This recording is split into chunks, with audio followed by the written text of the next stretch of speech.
Bueno, en este ejercicio vamos a dimensionar la zapata número 5, ¿sí? Que se encuentra ubicada, buscamos la planta estructural, acá, en este lugar tenemos la zapata número 5. Para poder determinar cuáles son las cargas, debemos analizar de la planta estructural cuál es el área de influencia. Será el eje medio entre las longitudes, ¿sí?, de vigas.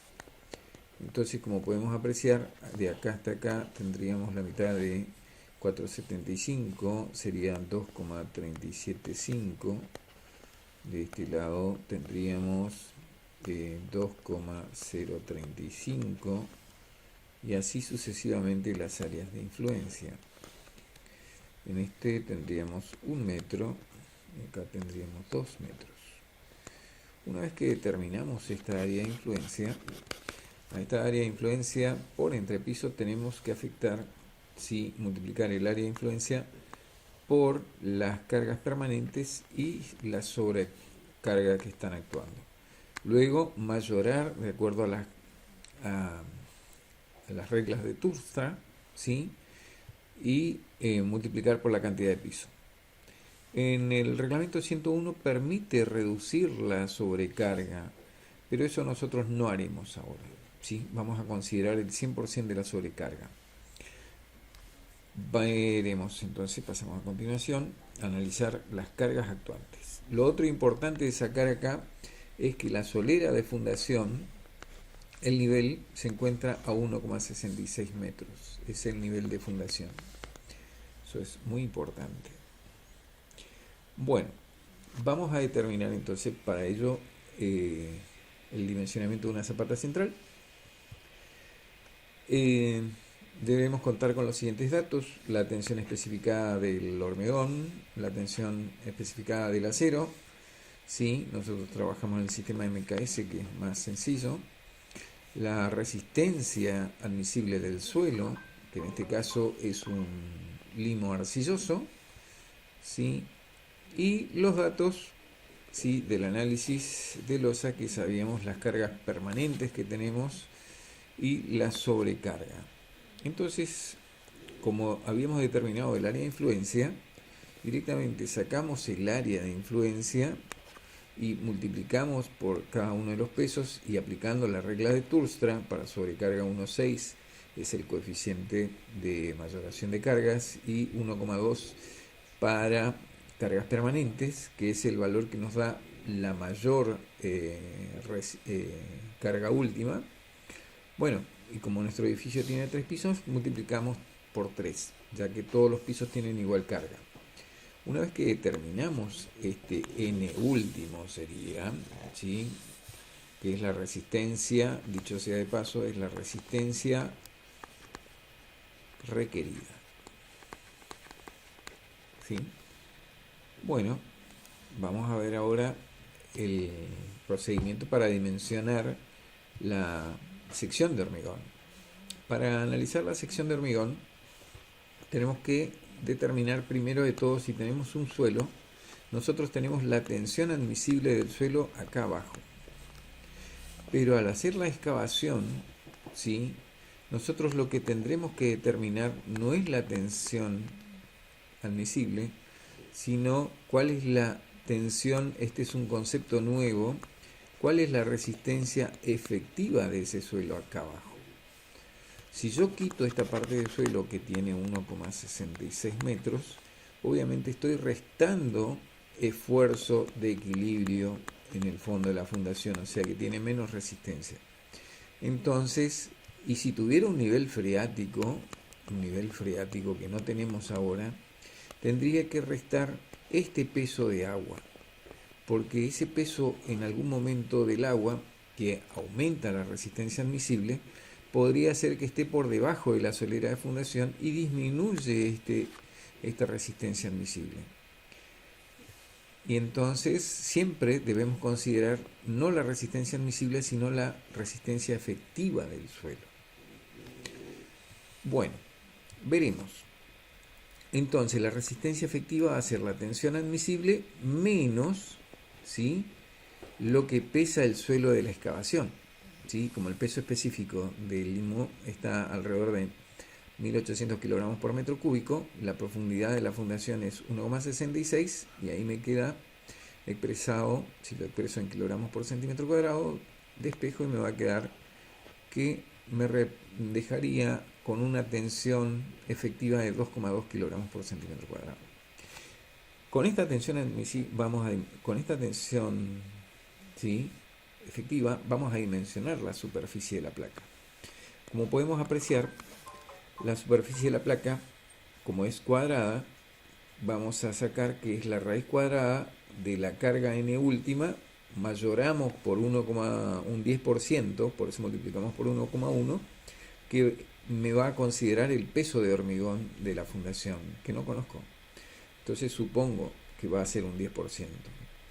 Dividido la resistencia efectiva del suelo, obviamente que voy a obtener cuál es el lado de la zapata. En este caso voy a redondear y voy a decir que es 1,60 metros. ¿Sí? Una zapata cuadrada de 1,60 metros. Y tengo un dado cuadrado de 40 centímetros de dado, ¿sí?, sobre el cual va a descansar o apoyarse la columna. Ahora, para poder ya darle forma a la zapata, nosotros vamos a hacer por un criterio simplificado, ¿sí?, y vamos a tomar la dimensión mínima del talón que da el reglamento 201 es 15 centímetros. Y el ángulo a partir del talón tendría que estar entre 20 grados y 30 grados. Nosotros vamos a optar 30 y por lo tanto ahí nos va a quedar definida la forma de la sección transversal de nuestra zapata cuadrada. ¿Sí? Una vez que tenemos la forma que tiene toda la estructura de hormigón, vamos a tener que ver la armadura necesaria, ¿sí? Entonces el segundo paso vamos a mirar y a hacer el análisis de la flexión. Como nuestra zapata aumentó de dimensión, debemos sacar ahora cuál es la resistencia de trabajo del suelo. La resistencia de trabajo del suelo, porque voy a tener menor carga, ¿sí? Entonces, y esta resistencia de trabajo obviamente que debe ser menor que la resistencia efectiva del suelo. Bueno, entonces voy a determinar esa resistencia de trabajo con las nuevas dimensiones de la zapata cuadrada, ¿sí?, el peso que descarga la columna, mayorado considerando el peso de hormigón de la zapata, y bueno, determinamos cuánto es la carga. Acá tenemos unidades de kilogramos por metro cuadrado, ¿sí? Si lo pasamos a centímetro cuadrado, son 4 unidades que tenemos que corrernos, serían 2,1 kilogramos por centímetro cuadrado. Entonces, pero a su vez yo dejé en kilogramos por metro porque yo necesito saber un metro cuánto me representa de carga Q última en la zapata. Entonces multiplico esa resistencia por metro cuadrado por la dimensión de un lado de la zapata, ¿sí? Yo quiero saber cuál va a ser la solicitación en este sentido, cuál va a ser el momento en ese sentido. Entonces el sentido perpendicular es el que multiplico siempre, ¿sí? Y ahí determino que tengo 33.617 kilogramos por metro, ¿sí?, lineal. Luego, como el reglamento considera que debemos cubrir una solicitación última de flexión al filo del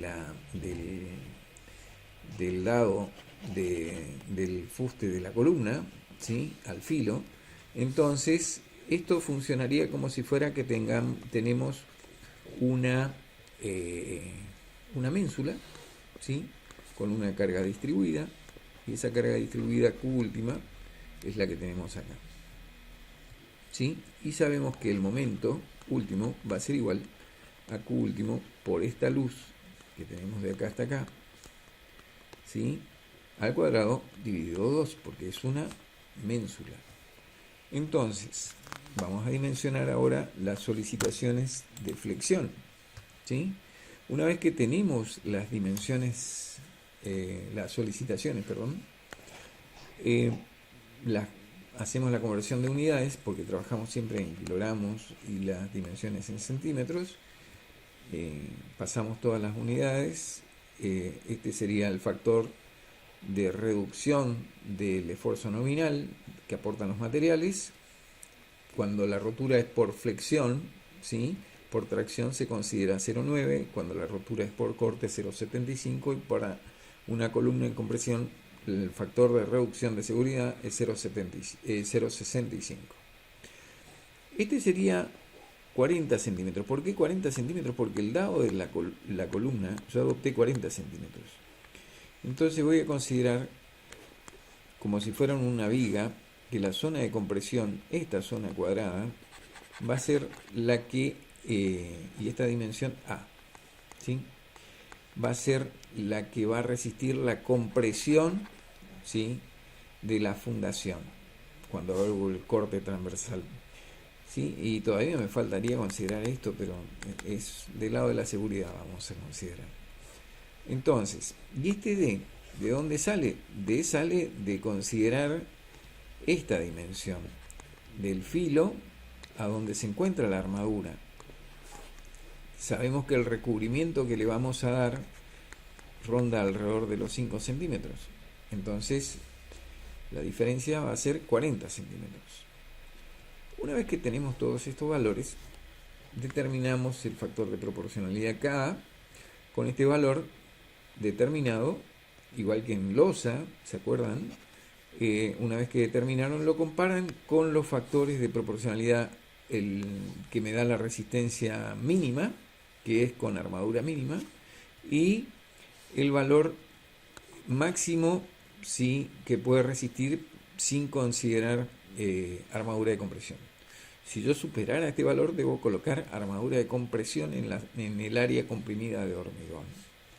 Entonces no conviene estar, como en este caso este valor es menor que el Ka mínimo, yo voy a dimensionar, sí, porque el reglamento me pide que tenga una armadura mínima, sí, para que tenga una rotura dúctil la estructura. Por lo tanto, deberé considerar eso y dimensionar la armadura mínima para un Ka mínimo. Ahí me da 5,33. Igual que en losa, dimensionamos nada más que ahora en vez de ser 1 metro, nosotros el ancho de la zapata en este caso son 160 centímetros. Y bueno, elijo una armadura, un Fidel 8, que tiene una sección transversal de 0,5 centímetros cuadrados. El área necesaria dividido el área de una barra me da el número de barras que tengo que distribuir en los 160 centímetros, y los 160 centímetros dividido el número de barras me da la separación. Ahora, esto sí es la armadura que debo disponer para flexión. Ahora me faltaría verificar la sección de hormigón si resiste el corte, ¿sí? Entonces vamos a verificar esa sección. Como sabemos, este valor que está acá es un valor que representa a la tensión de tracción del hormigón, ¿sí? A la resistencia de tracción del hormigón. Entonces, ¿sí? El valor de la tracción del hormigón es más o menos la raíz cuadrada del FC, pero siempre que expresemos en megapascales. Pero, como nosotros estamos trabajando en kilogramos por centímetro cuadrado, es por eso que yo multiplico por este valor, divido por este valor, y determino el valor en kilogramos por centímetro cuadrado. Ahora, ¿qué pasa?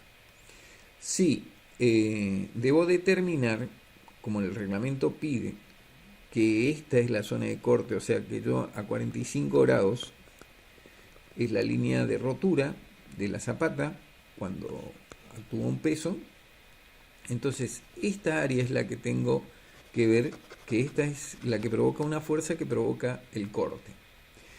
Y la fuerza va a ser la superficie por la resistencia de trabajo ¿sí? Esta superficie es esa área rayada y este es la resistencia de trabajo del suelo.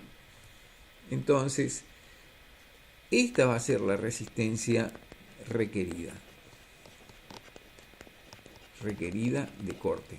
Ahora debo compararla con la resistencia que va a resistir el hormigón, que será esta, ¿sí? Entonces, yo hago mi dibujito, más o menos, tiro acá una línea, mido con la regla, si quiero mido acá con la regla, le resto el recubrimiento y podría saber cuánto tengo. Yo vi que realizando el dibujo tenía 8 centímetros, por lo tanto considero, como es una zona triangular, voy a tomar el promedio que sería 4 y considero un rectángulo, ¿sí? Entonces, saco esta superficie, lo único que ustedes tienen que saber es sacar esa superficie, que es un trapecio. Una vez que determinan esa superficie se multiplica por la resistencia de tracción del hormigón y eso por el factor de reducción. Este factor de reducción para el esfuerzo cortante dijimos que es 0,75. Y 0,5 es lo que dice el reglamento. Si esto que está acá se llama resistencia de diseño. Entonces, si la resistencia de diseño, el 50% de la resistencia de diseño, es mayor que la resistencia requerida, obviamente no necesitamos colocar armadura mínima, tanto en losas como en fundaciones. No así en vigas. En vigas necesitamos adicionar una armadura mínima, ¿sí?, para que absorba el esfuerzo cortante. Vamos a ver el cuarto paso ahora que vamos a dimensionar. Vamos a dimensionar el punzonado, ¿sí? El punzonado, que es un tema que muy nuevo, en donde el corte es en dos direcciones. Antes se analizaba el punzonado considerando que la rotura era cilíndrica, o sea, era un cono, ¿sí?, a 45 grados, entonces teníamos que sacar la superficie la superficie lateral de un cono truncado. Bueno, ahora la ASI 318 simplificó la cosa, ¿sí?, y consideramos una superficie lateral de un prisma cuadrático o rectangular, ¿sí?, esta superficie. Entonces, esa superficie es la que tenemos que sacar. Esa superficie multiplicada por la resistencia de tracción del hormigón, afectado al coeficiente de reducción phi y afectado a coeficientes de adecuación, vamos a tener la resistencia de diseño. Esa resistencia de diseño deberá ser mayor que la resistencia requerida. Pero acá la resistencia requerida cambia, porque como vemos anteriormente en el esfuerzo cortante analizábamos esta sección, ¿sí? Ahora cortamos a la mitad de 45 grados, cortamos, y toda esta área va a ser la que produzca la resistencia requerida de punzonado. Entonces, esa área, que es el área del rectángulo grande menos el área del rectángulo chico, me va a dar el área, ¿sí?, de punzonado, y eso multiplicado por la resistencia de trabajo del suelo, obviamente que me va a dar la resistencia requerida. Como ven acá, ¿sí?, la resistencia de trabajo del suelo multiplicada por esa área me va a dar, esta es la resistencia requerida, y voy a compararla con la resistencia de diseño, que no es otra cosa que la resistencia nominal que aporta la sección de corte del hormigón, que es esta, afectada de este coeficiente lambda, que este coeficiente es 1 para hormigones normales, ¿sí?, y 1,1 es un factor de adecuación. Y bueno, como vemos, la resistencia que aporta al hormigón es muy elevada. El valor de phi es de 0,65, por lo tanto me da una resistencia de 462 toneladas, cuando en realidad 40 toneladas es lo que trabaja. Por lo tanto, estamos en muy buenas condiciones. Verifica el punzonado. Y bueno, lo único que nos faltaría verificar las longitudes de anclaje de la armadura de flexión, que no es tema de este curso, y la fisuración con la fórmula de Frost, que serían las más adecuadas para esta situación. También podrían usar las de Gargel y Lutz, pero las más adecuadas yo creería que son las de Frost.